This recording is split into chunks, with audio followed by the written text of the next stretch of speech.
तो आज हम सुनने वाले हैं एक किसान और एक सोने के जादुई राज्य की कहानी। ये एक ऐसी कहानी है ना जो हमें ईमानदारी, मेहनत और किस्मत के बारे में बहुत कुछ सिखाती है।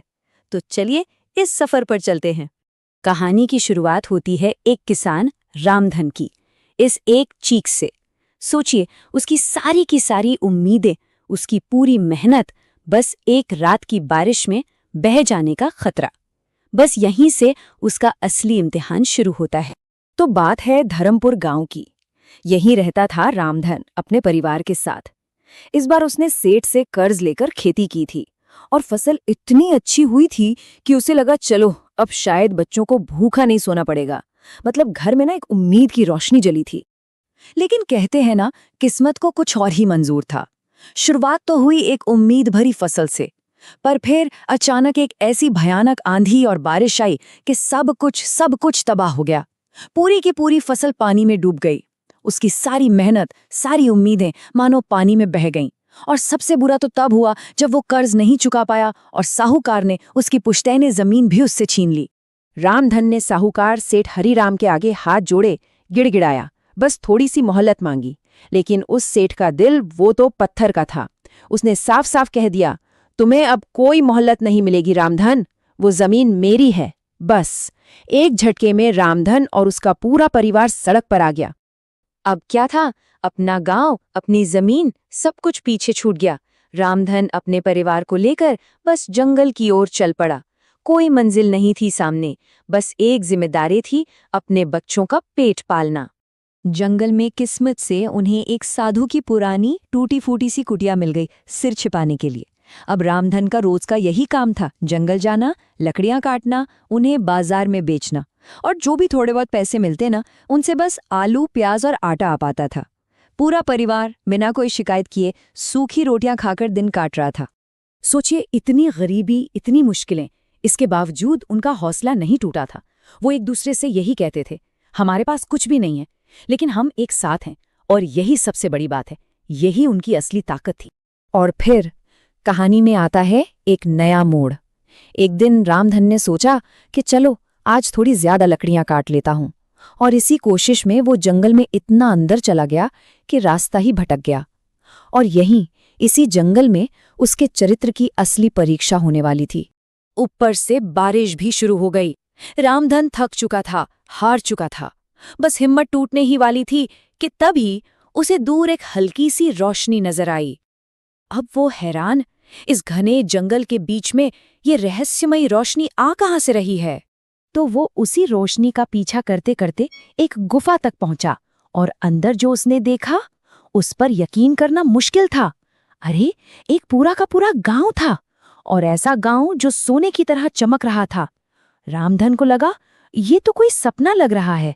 उसे अपनी आंखों पर भरोसा ही नहीं हो रहा था।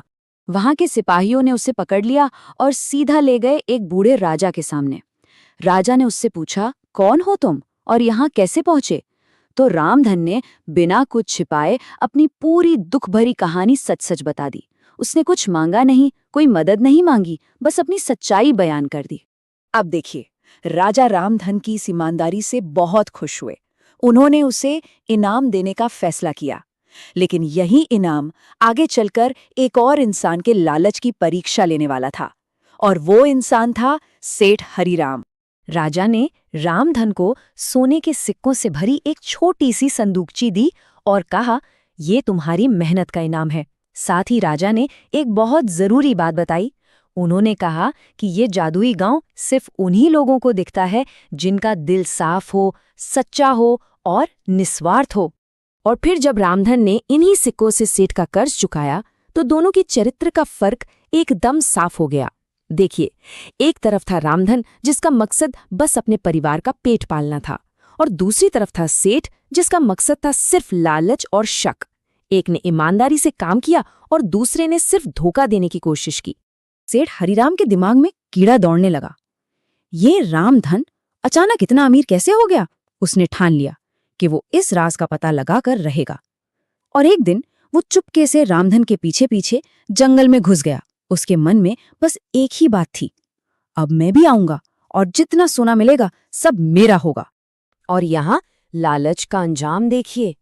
जैसे ही सेठ ने उस गुफा में घुसने की कोशिश की, एक जोर की आवाज गूंजी जिसने उसके लालच को धिक्कारा।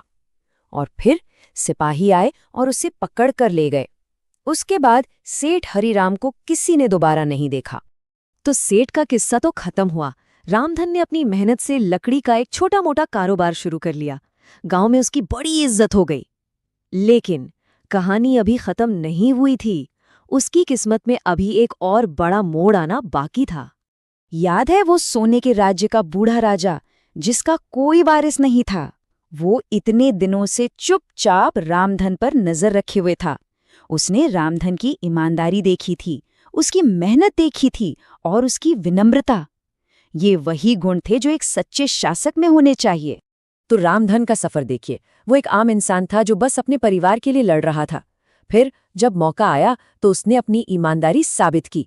जब पैसा आया तो उसने उसका इस्तेमाल गांव वालों की मदद के लिए किया। और आखिर में अपने जन्म की वजह से नहीं बल्कि अपने चरित्र के दम पर वो राजा का उत्तराधिकारी चुना गया। राजा ने रामधन को बुलाया और उसे अपना वारिस बनने का प्रस्ताव दिया। रामधन तो हैरान रह गया। उसने पूरी रात सोचा और फिर बड़ी विनम्रता से ये जिम्मेदारी कबूल कर ली। उसने वादा किया कि वो हमेशा न्याय और दया के साथ ही राज करेगा। और बस इस तरह वो इंसान जो कभी अपने बच्चों का पेट पालने के लिए लकड़ियां काटता था, आज एक राजा बन चुका था। ये कहानी यही तो साबित करती है कि असली राजा वो नहीं जो राजघराने में पैदा हो, बल्कि वो है जो संघर्ष को समझता हो और लोगों की सेवा करता हो। तो ये कहानी अपने अंत में हमें एक बहुत ज़रूरी सवाल के साथ छोड़ जाती है। सवाल ये है कि क्या किस्मत हमेशा ईमानदार लोगों का साथ देती है या फिर ईमानदारी ही अपनी किस्मत खुद बनाती है? इस पर सोचिएगा ज़रूर।